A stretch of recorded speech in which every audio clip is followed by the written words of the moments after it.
La Via Popilia fut construite en 132 avant notre ère pour relier Rome à la Civitas Foederata Regium, l'actuelle Reggio de Calabre.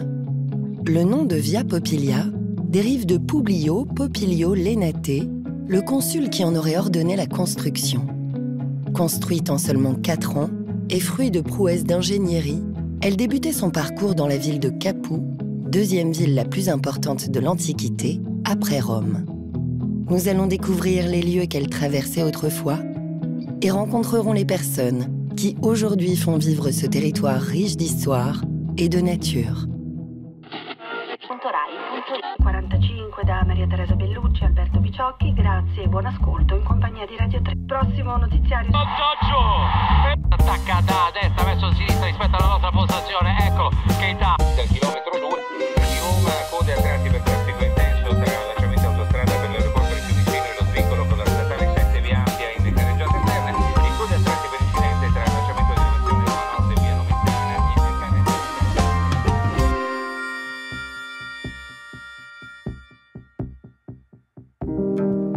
La Via Popilia se détachait de la Via Appia qui conduisait à Rome pour descendre dans les profondeurs de l'Italie méridionale, longeant la côte tyrrhénienne. Elle rejoignait les villes actuelles de Vietri, puis de Salerne, pour prolonger son chemin le long de l'actuel Cilento. Elle pénétrait ensuite dans les montagnes du parc national du Pollino, passant par l'Aino Borgo, puis elle ressortait au sud en direction de Cosenza.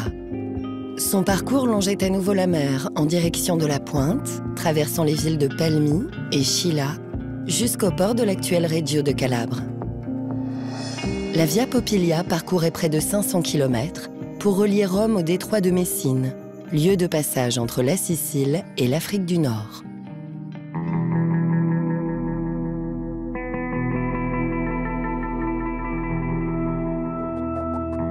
Les arènes de Capoue étaient le centre de formation des gladiateurs.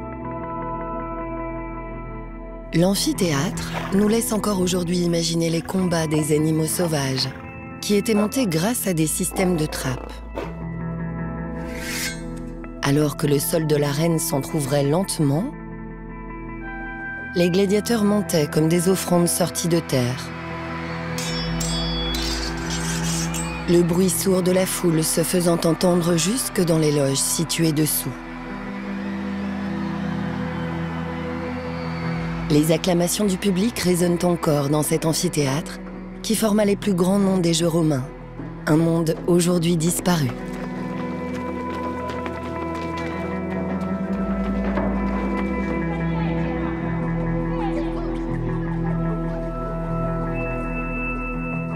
Aujourd'hui, seuls quelques segments de la Via Popilia sont connus par les géographes.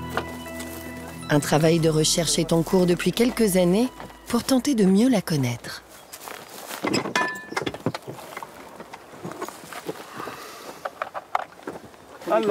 Alors, il faut faire le numéro 6. Le premier, à partir de l'Olivier. C'est ça, c'est plus ou moins une dizaine de mètres.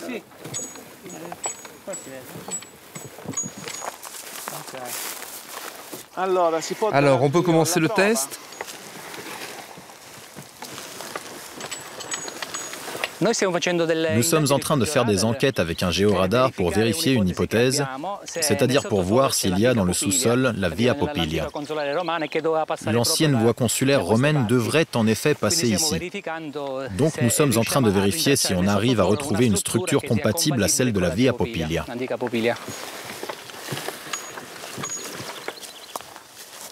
Ici, c'est 20. On peut tout revoir? Oui, oui. On peut même réessayer.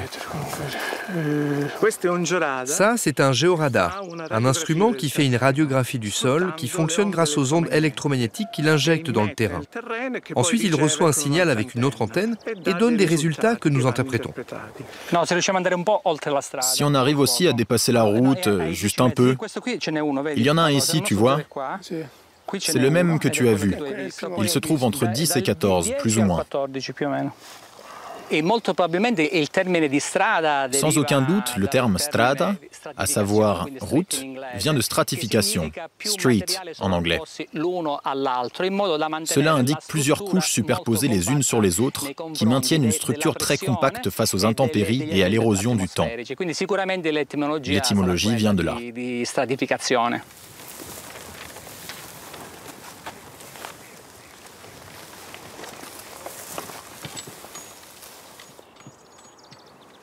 Les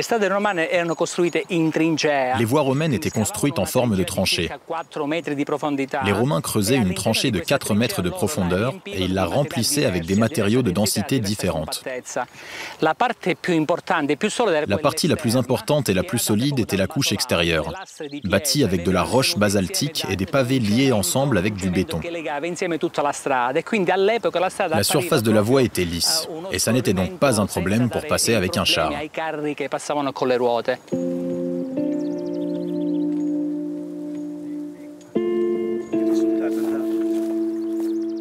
Le résultat que nous avons là nous donne la certitude que la voie passait par là.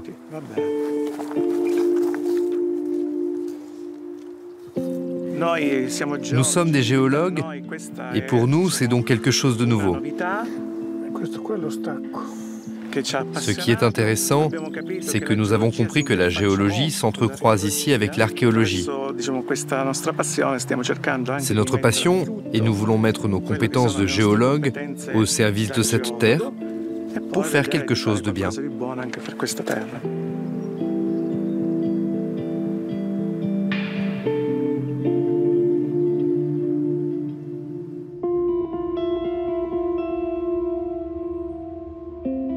La Via Popilia longeait le volcan du Vésuve sur l'autre versant de Naples.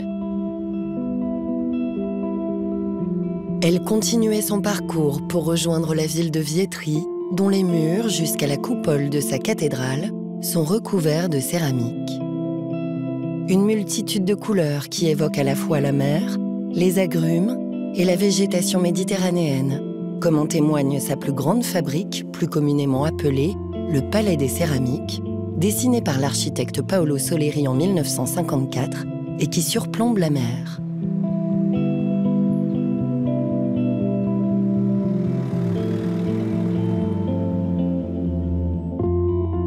Vietri est la première ville qui mène sur la côte amalfitaine qui s'étend sur environ 25 km dans le golfe de Salerne.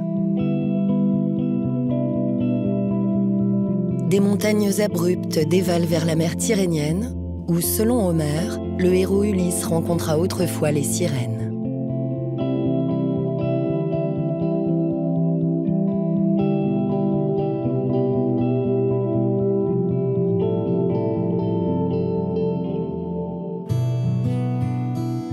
La Via Popilia passait près de la ville de Paestum.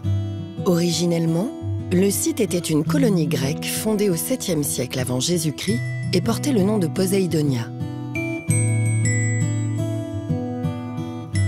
Les temples de Neptune, d'Athéna et d'Héra, autrefois au cœur de la cité, sont encore érigés sur cette plaine. Ici, un animal a trouvé un de ses lieux de prédilection tant sa production de lait constitue ce que l'on nomme l'or blanc de la Campanie. Ici, nous sommes proches de l'endroit où passait la Via Popilia.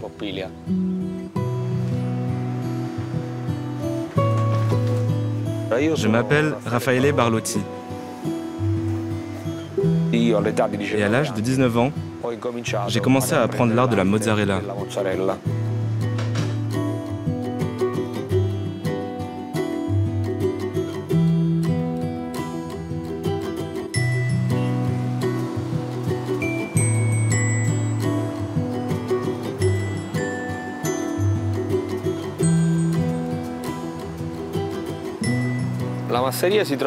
Notre ferme se trouve sur un site archéologique de l'enceinte de l'ancienne ville grecque.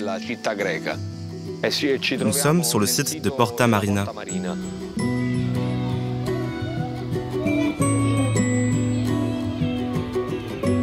Je fais partie d'une grande et nombreuse famille. Par vocation, nous sommes des éleveurs de bufflonnes depuis des générations.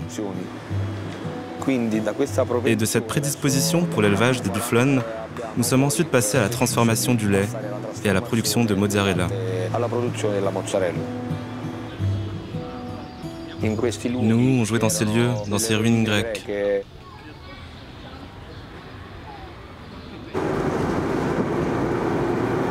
Il y a beaucoup de peintures et de photos de l'après-guerre qui témoignent de la présence des bufflonnes qui pâturaient autour des temples grecs.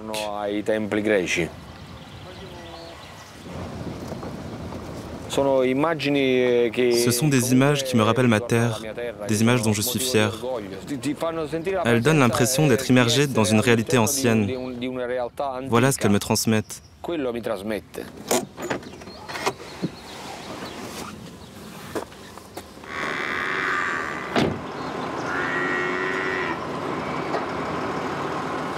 Celle-là, ça va? Celle-ci, ça va? Ça va? Ça fera du bon lait? Oui, ça fera du bon lait. Ah, attention!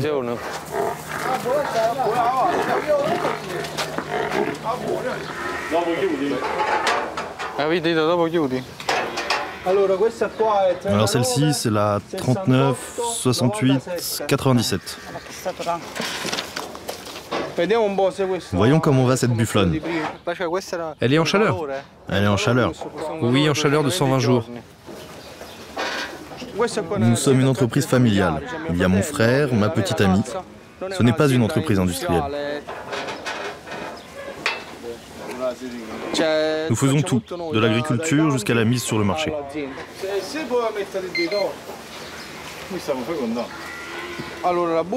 Alors la bufflonne est très différente de la vache. C'est un animal qui a su s'adapter à cet environnement. La bufflonne est ici depuis les années 30 ou 40. Petit à petit, elle est passée d'un animal de trait à un animal de traite. Comment est née la mozzarella? La mozzarella, comme toutes les grandes inventions, est née par hasard. Une fois, un éleveur, un berger, était en train de faire son fromage, celui qu'il faisait normalement après la traite. En sortant, il oublie sur la table et quand il revient, il s'aperçoit que son fromage est envahi par les mouches. Il y jette de l'eau à 90 degrés et constate que cette pâte de fromage file. Et donc, c'est presque par hasard que la mozzarella est née.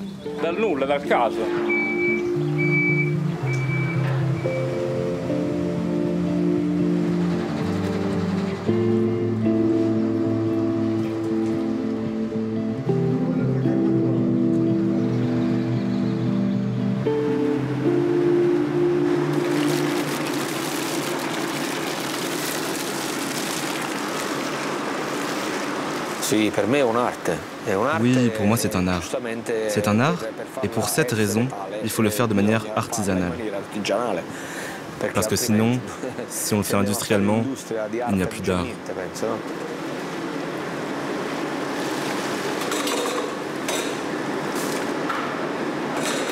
Il faut surtout avoir de la passion et de l'amour pour bien faire les choses.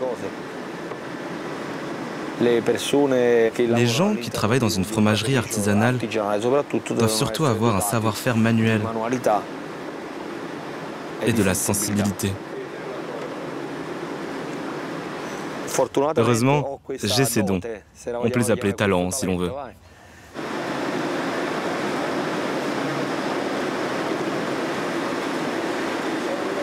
Le mot mozzarella dérive du verbe mozzare, qui veut dire couper.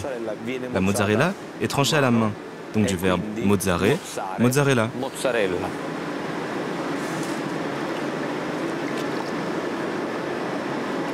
On ne peut pas faire ce travail tout seul. En fait, ce n'est pas uniquement ton geste qui fait la mozzarella, c'est aussi le geste de la personne qu'il y a en face de toi, qui te présente le morceau pour le couper.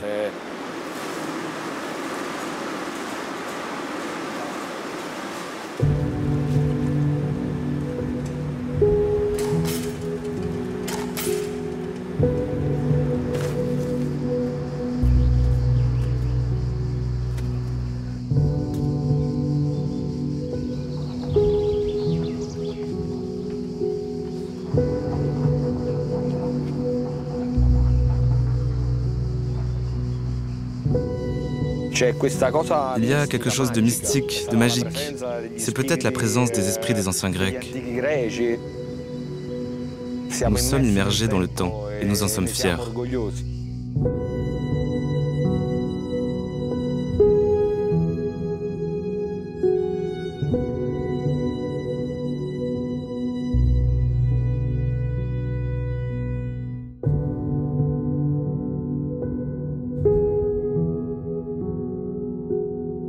La Via Popilia continue sa route en direction du sud et atteint le Cilento. Aujourd'hui, il ne reste que peu de sites qui témoignent de la présence de la voie romaine. Depuis plusieurs années, la Via Popilia suscite la curiosité des archéologues qui aspirent à retrouver enfin les lieux et les personnes qui ont marqué le début de sa construction et qui tentent de reconstituer son parcours exact. Ça, c'est un point encore plus marquant. Nous sommes dans un ancien relais de poste. Busso? Quindi prova un po'. Ecco, signora, aspetta. Je crois qu'ils sont en train de faire la sauce tomate. Eh oui, c'est possible. Eccolo, aspetta. Voilà le propriétaire qui arrive. Bonsoir. Bonsoir. Pardon de vous déranger. On voudrait jeter un coup d'œil à la cour dans laquelle se trouve l'inscription. On peut? Oui. Merci. Vous êtes le propriétaire? Nous sommes en train de retracer l'histoire de cette inscription. Il y a une croix. Ah, ecco. Sì, sì, sì, sì, ok. C'était peut-être une chapelle. Ça aurait pu l'être. Ça, en réalité, c'était les croix qu'on pouvait retrouver dans les relais de poste, qui pouvaient faire office de petites chapelles. C'est dommage que les écuries aient disparu, tout comme la cuisine. En effet, c'étaient les espaces qui étaient au rez-de-chaussée. Mais cet endroit est quand même extraordinaire grâce à cette inscription. Bonsoir, madame. La fontaine était ici? Oui, elle était juste ici. Là? Elle était là. L'eau venait de la maison là-bas. Ah, de là-haut. Oui, c'est de là-haut que l'eau coulait. Et elle arrivait ici, regarde. Elle arrivait ici. Magnifique. Donc ce relais de poste est devenu une ferme qui nourrissait les alentours. J'ai compris. Vous êtes en train de préparer la sauce tomate? Les petites servent pour faire la sauce. Et avec les grosses? Avec les grosses, on fait des tomates pelées. Et ensuite, on prépare la sauce avec. C'était un plaisir. Merci pour toutes les informations et bon courage. Voilà les bancs latéraux. Il y en avait aussi à l'intérieur. Ici, on s'arrêtait avant ou après manger pour fumer la pipe. On s'assoit un peu? Oui, asseyons-nous. Alors, ce document, c'est la table de Pettinger, c'est-à-dire une reproduction de la cartographie de tout l'Empire romain. Cette carte date environ de la première moitié du IVe siècle après Jésus-Christ. Donc cette carte, c'est un peu une sorte de cadastre des voies romaines, on va dire. Oui, cette carte reproduit toute l'Italie à l'horizontale. On voit la Calabre, les Pouilles, le talon de la botte et la Sicile. Nous, on tente d'identifier le nouveau tracé de la voie qui a été perdue. On doit être à peu près à ce niveau-là, où on voit la dénomination de Forum Popili.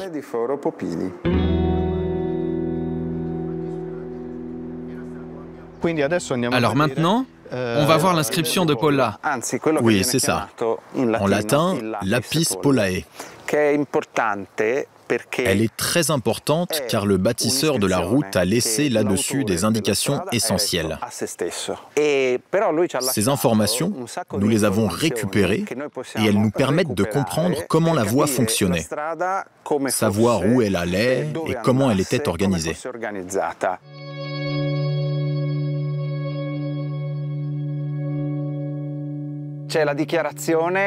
Ici, il y a la preuve écrite, laissée par celui qui a fait construire la voie, qu'elle allait ab regium ad capuam.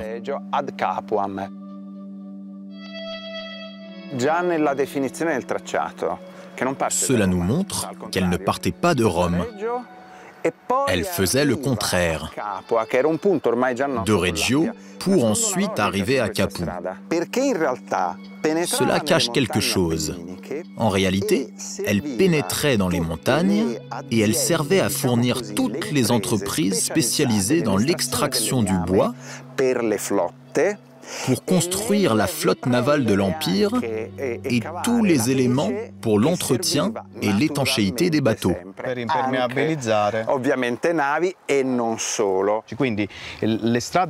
Les voies étaient certainement la clé de voûte de l'Empire.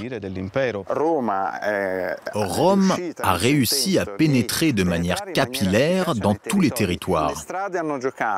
Les voies ont eu un rôle vital dans la formation du pouvoir romain et aussi dans son affirmation à travers toute la Méditerranée. Les montagnes, tant convoitées par les Romains pour leur bois, conduisent la Via Popilia dans l'actuelle Calabre, au cœur du parc national du Pollino. Près du village de Laino Borgo, les immenses failles géologiques formées il y a plusieurs millions d'années n'ont pas bougé. Le fleuve qui servait autrefois aux Romains à transporter les troncs d'arbres pour bâtir leur flotte a aujourd'hui une toute autre utilité. Ici, nous sommes dans le cœur du parc national du Pollino. Nous sommes sur l'itinéraire de la Via Popilia. Et depuis toujours, l'homme a vécu et sillonné le Pollino et notre territoire.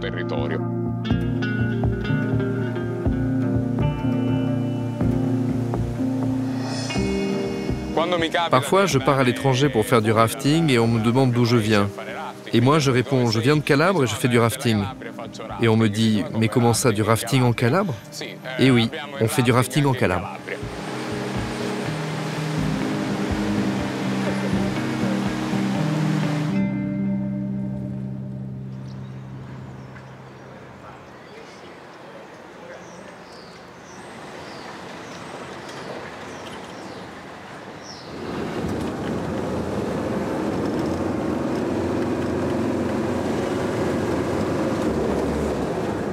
Je m'appelle Andrea Donofrio, j'ai 34 ans et je viens de Laino Borgo.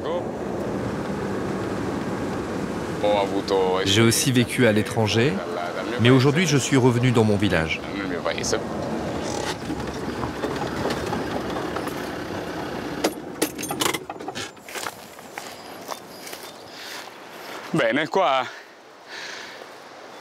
D'ici, on peut mieux voir à quoi ça ressemble.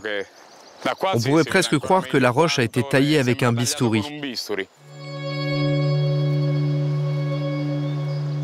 Comme une opération chirurgicale.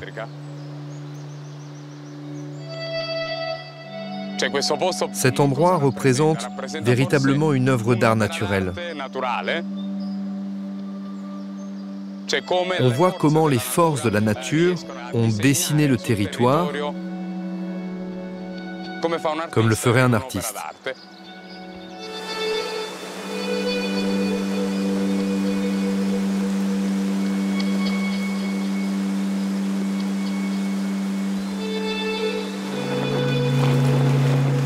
Parfois, il m'arrive d'aller seul sur la rivière. On dirait que le temps s'est arrêté ici.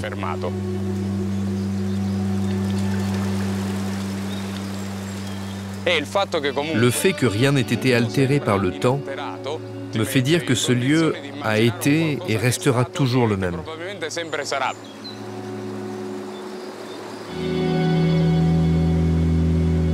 Depuis que j'ai 10 ans, on descend la rivière avec tous les moyens de transport imaginables. C'était pour nous un véritable terrain de jeu. À l'adolescence, il y a un moment où on se sent grandir. Quand tes amis te disent « Maintenant tu es prêt, tu peux faire de longs trajets ». C'était une conquête, pouvoir faire le parcours le plus long au milieu des gorges et admirer ces paysages époustouflants. Sans notre rivière, on serait certainement différent.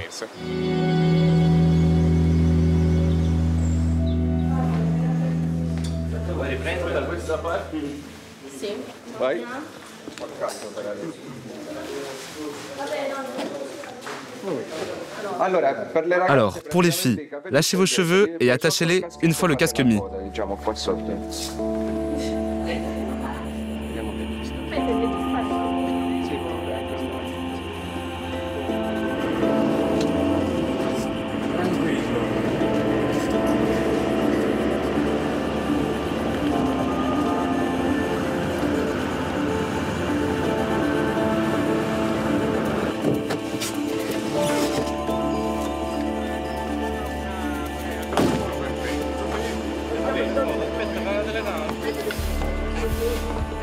Alors, qu'est-ce qui va se passer maintenant?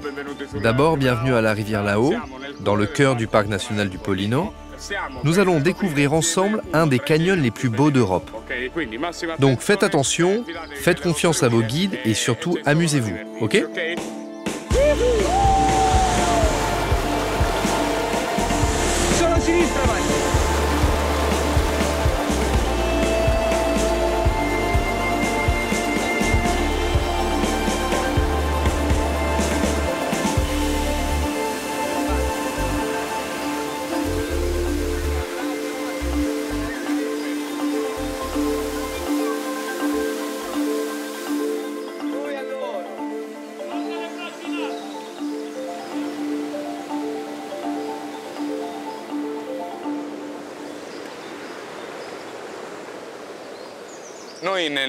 Nous, pendant des années, nous avons cherché à donner envie aux gens, donner envie de marcher sur les traces des Romains.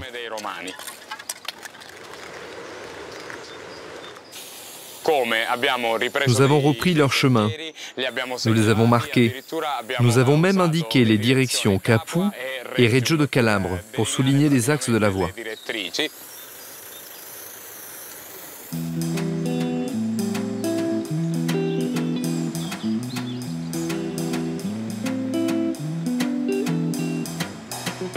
C'est à Laino Borgo, ville isolée et construite initialement autour de son château fort logé au sommet de la vallée, que nous explorons aujourd'hui l'histoire antique, grâce à des découvertes inattendues.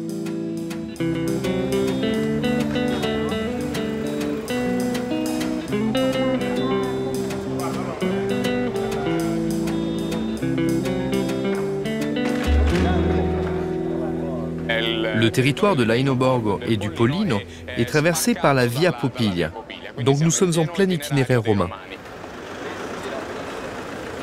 Laino Borgo a probablement abrité un avant-poste romain, juste là-haut, au début du village. Il s'agirait d'un établissement romain que des fouilles sont en train de faire réapparaître.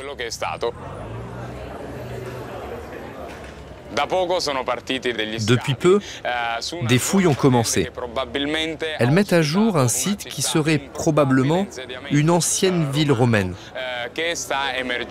Bonsoir professeur, comment ça va? Ces découvertes sont une énième confirmation que la zone a toujours été habitée et par-dessus tout, à quel point nous sommes proches de la Via Popiglia.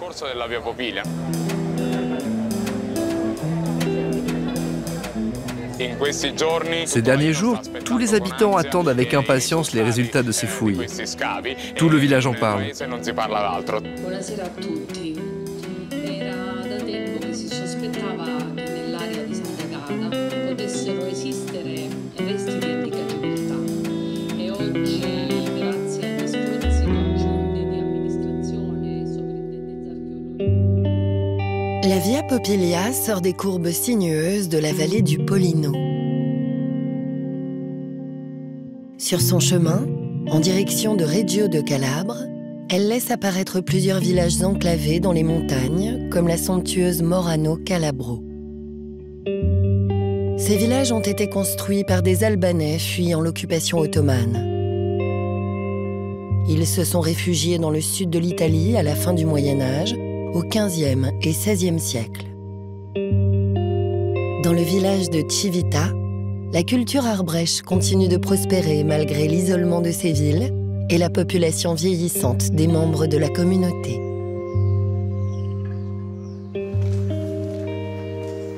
Je m'appelle Stefania Emanuele, je vis à Civita depuis 16 ans. J'ai choisi d'y vivre après 12 ans passés à Rome. Civita est le village de mes grands-parents paternels. Je collabore avec le musée ethnique Arbrecht. En vérité, je suis revenue presque inconsciemment. Mon père, qui encore aujourd'hui gère le musée ethnique, m'a transmis son amour pour cette terre, pour cette culture archaïque italo-albanaise qui a une histoire vieille de 5 siècles.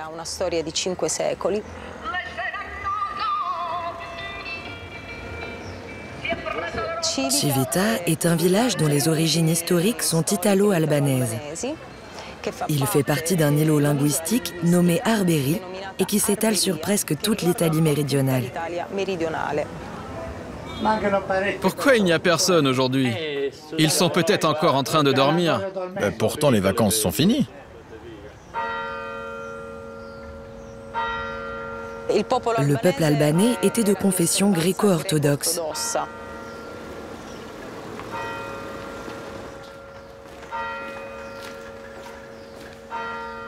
Pour la communauté albanaise, le folklore passe à travers le chant et les costumes traditionnels. Aujourd'hui, je cherche à faire perdurer ces traditions.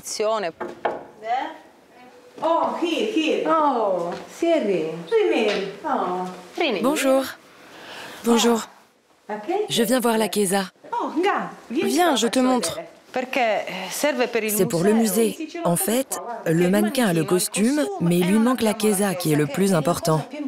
Ah, je vois. Alors, voici l'original. C'est beau. Et voici celle que j'ai faite. Ça, c'est la nouvelle. Magnifique. La femme qui le portait était une femme mariée. On ne pouvait pas la courtiser. Il n'y avait même pas besoin de demander, on le voyait. Du coup, on ne pouvait pas l'approcher. Elle était déjà mariée. Alors, attends. Je vais te montrer le travail que je viens de commencer. C'est un nouvel ipuno en soie. Il est tout brodé. Je dois lui mettre encore un galon. Regarde, cette fois, je l'ai fait doré et argenté pour changer. Je vais le broder directement. Mais il doit coûter plus cher, non? Celui-ci a été estimé à 6 000 € environ. Que la veste? Oui, seulement la veste. C'est en or et en argent. Ah oui, c'est un investissement.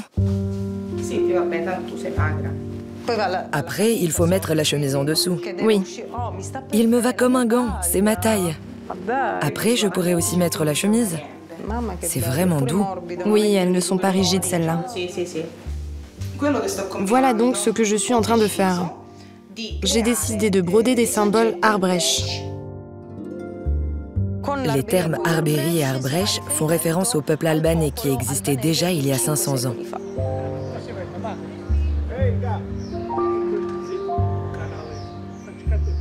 Ce qui est certainement le plus étonnant, c'est que ces communautés ont conservé la langue Arbrecht, qui est une langue de tradition orale.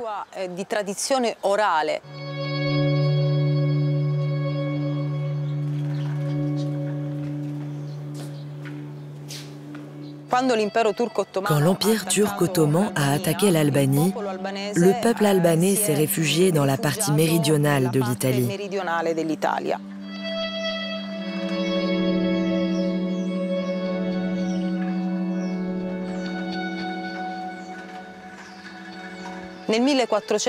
On suppose que Civita a été fondée en 1481, comme beaucoup d'autres petites communautés albanaises aux alentours.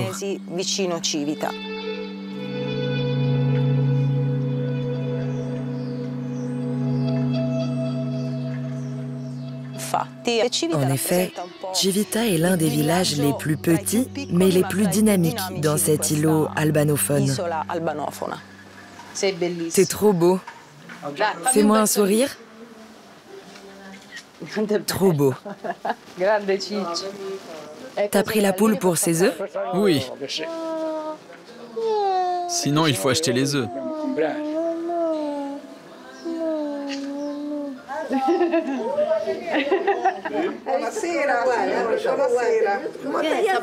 Quelle belle courge. Bonsoir. Moi, c'est Rita. Moi, je suis Silvana. Silvana, quel joli prénom.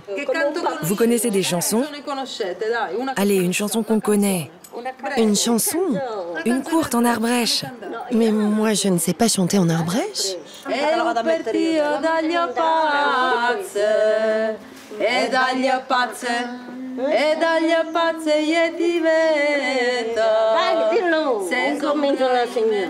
Allez, tout ensemble.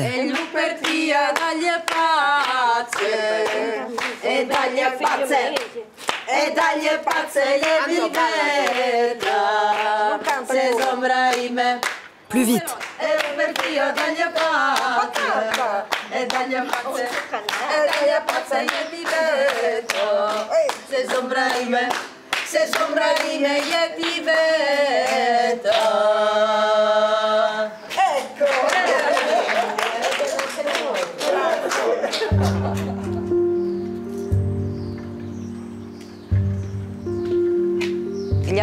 Aujourd'hui, des Albanais viennent souvent dans ces communautés nous rendre visite.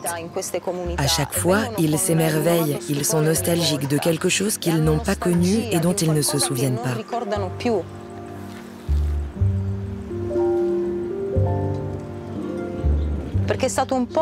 Ce peuple n'a pas seulement vécu l'invasion de l'Empire ottoman, mais aussi le communisme qui a détruit leurs souvenirs du passé. Nous l'avons conservé ici. Et c'est pour ça qu'il existe aujourd'hui un lien entre l'Albanie et l'Arbérie qui est très beau.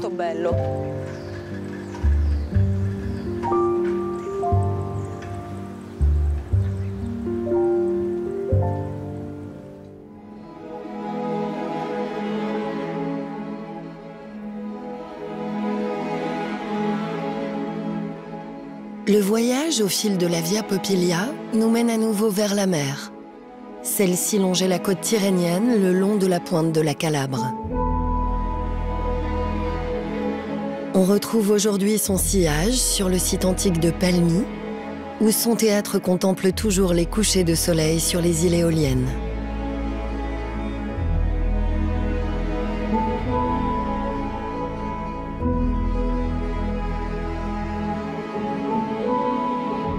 Poursuivant son chemin vers le détroit de Messine, la Via Popilia faisait étape dans la ville de Scylla.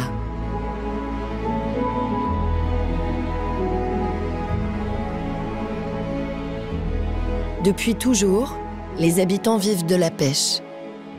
Au fil des siècles, ils ont mis au point un bateau à l'ingénierie spectaculaire qui permet de capturer le prince du détroit de Messine, l'espadon.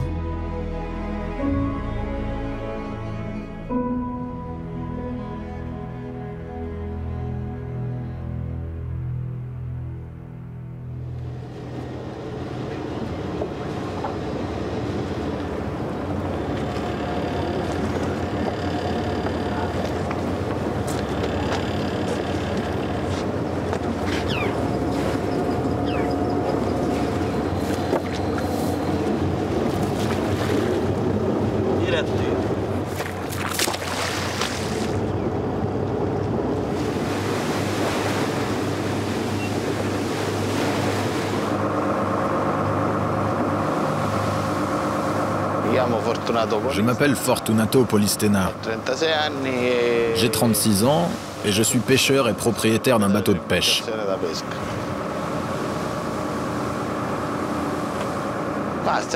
Nous chassons l'espadon.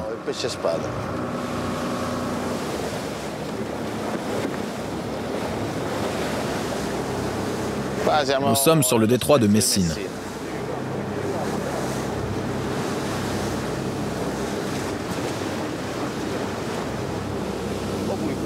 Cette technique de pêche est très ancienne. Elle date du XVIe siècle.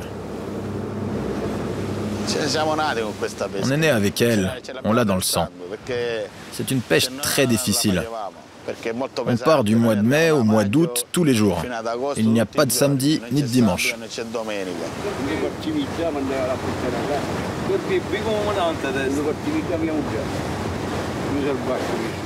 Avant, à Scylla, il y avait une douzaine de bateaux passerelles, de feluche. Aujourd'hui, il n'en reste plus que 2.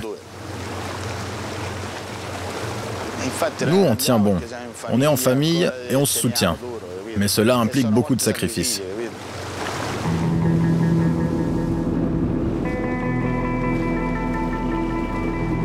C'est une journée d'observation.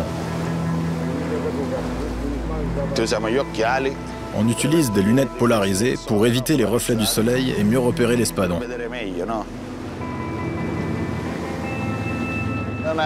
C'est une pêche d'attente et tout d'un coup, ça devient une pêche d'action.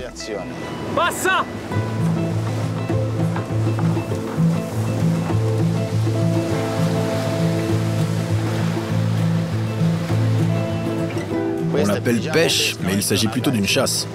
Il faut repérer le poisson à la bonne distance et ne pas le faire fuir.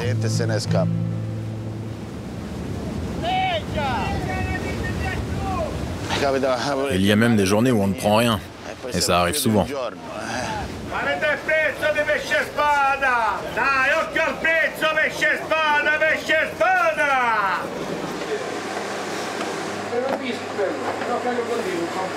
Bonsoir, chef. Comment ça va? T'es sorti en mer aujourd'hui? Oui, oui. Par contre, vous n'avez rien pêché. La mer, c'est comme ça. Eh oui, c'est ça la mer. Allez, bon travail, à tout à l'heure. À tout à l'heure. Une bruschetta avec des oignons, l'autre sans. L'espadon que je pêche, on le cuisine ensuite et il est phénoménal. Eh oui, ici nous faisons tout. Depuis qu'on est petit, on nous a appris à tout faire. L'espadon est prêt.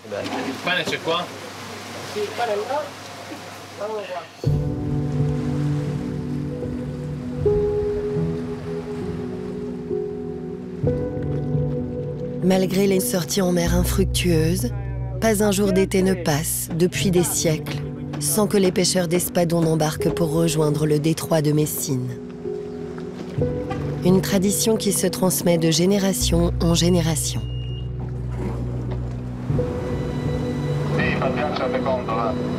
Ma famille a toujours fait partie de cette pêche. Mes grands-parents, mes arrière-grands-parents, tous et depuis toujours. On cherche à faire perdurer la tradition.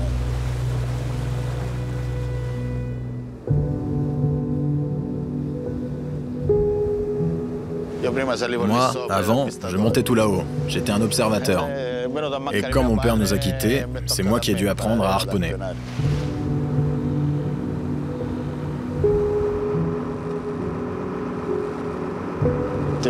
Mon père est encore avec nous.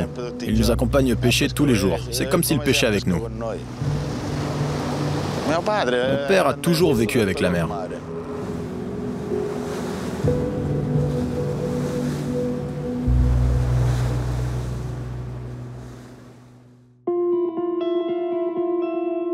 La Via Popilia atteint enfin son point d'arrivée près de Reggio de Calabre. C'est dans cette ville que des moines en exil trouvèrent refuge au sommet d'une colline pour y fonder un ordre des Capucins.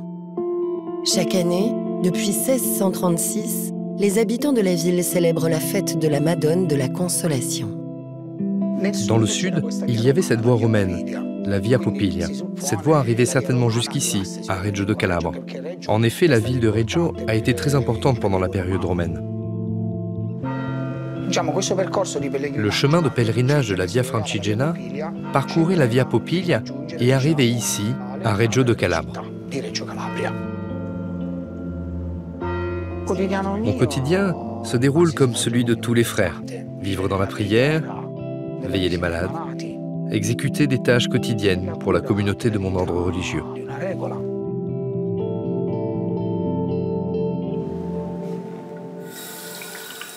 Je m'appelle Fra Domenico. Je suis devenu prêtre le 8 septembre dans ce sanctuaire, il y a peu de temps. Je viens de cette ville et j'appartiens à la province religieuse des frères mineurs capucins de Calabre.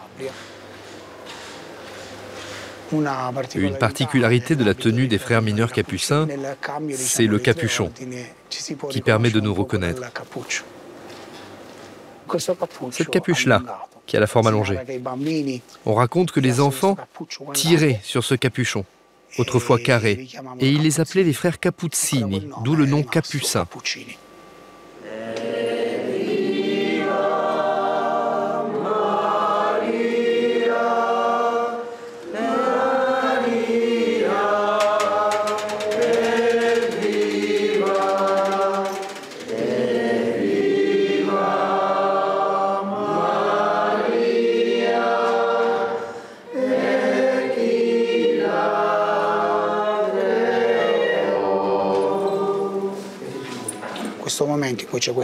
En ce moment, nous célébrons la fête de la Madone de la Consolation, pendant laquelle nous entreprenons un parcours d'amour pour elle, un parcours que nous cherchons aussi à transmettre. Le tableau est d'abord descendu pour y accrocher les parures de la Madone et partager autour de lui une dernière prière. Il est ensuite remonté pour une ultime messe avant la procession qui débutera à l'aube.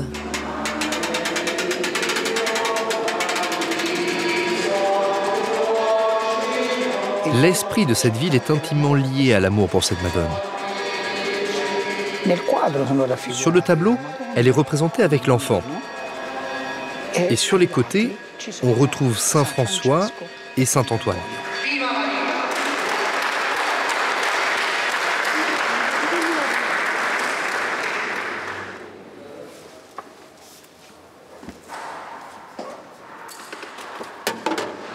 Le matin, les porteurs de la vara arrivent. Nous célébrons la dernière messe et c'est là que le tableau redescend. Ils mettent le tableau dans l'ancienne vara, en bronze et en argent, qui sera ensuite porté par 130 hommes.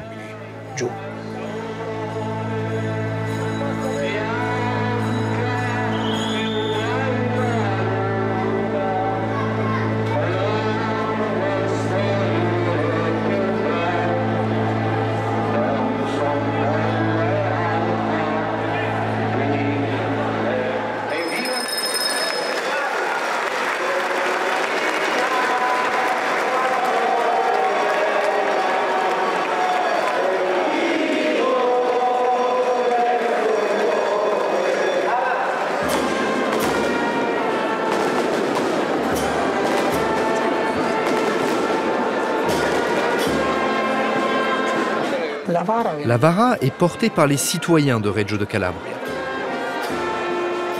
On dit qu'autrefois, c'était les pêcheurs qui la portaient, pieds nus. C'était une vara qui pesait beaucoup plus que l'actuelle. Et il n'y avait pas de route comme aujourd'hui.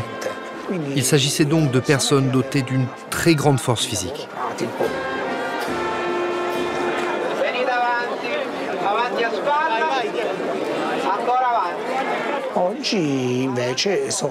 Aujourd'hui, il n'y a plus seulement ceux qui la portaient de génération en génération, mais aussi d'autres qui veulent vivre cette expérience de porter la vara de la Madone et ainsi perpétuer cette tradition.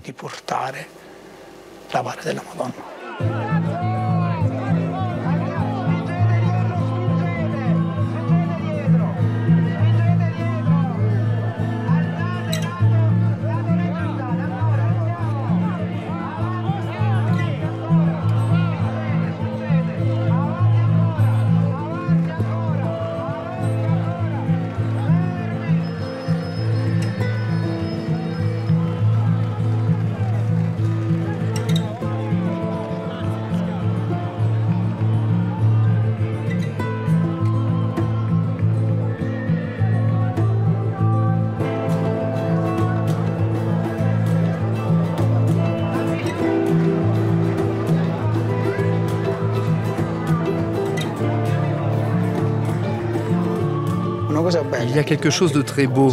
Les gens, même s'ils se trouvent très à l'avant du cortège, se contorsionnent pour apercevoir la vara.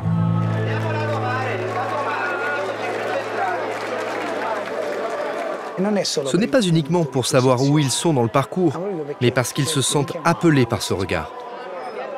C'est peut-être la seule chose qui a subsisté dans le temps, ici à Reggio.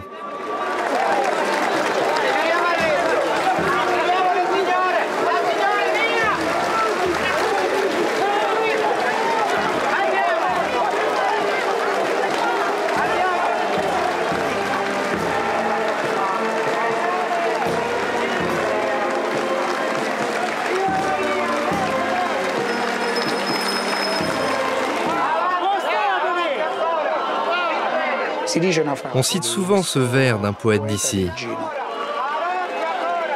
En temps de guerre ou en temps de paix, cette fête se fit, cette fête se fera.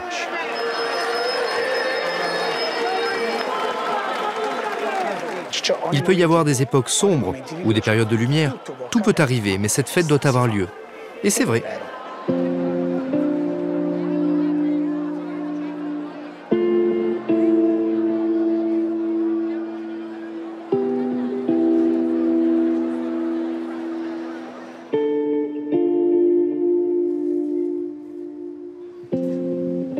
Notre voyage le long de la Via Popilia prend fin sur le Lungomare Falcomata, la promenade préférée des Calabrais et décrite par l'écrivain D'Annunzio comme le plus beau kilomètre d'Italie. Certains soirs, on assiste au mirage de la Fata Morgana, un phénomène optique qui voit se refléter la Sicile dans le détroit. La Via Popilia offre encore aujourd'hui la découverte d'une Italie méridionale, unique et pleine de richesses.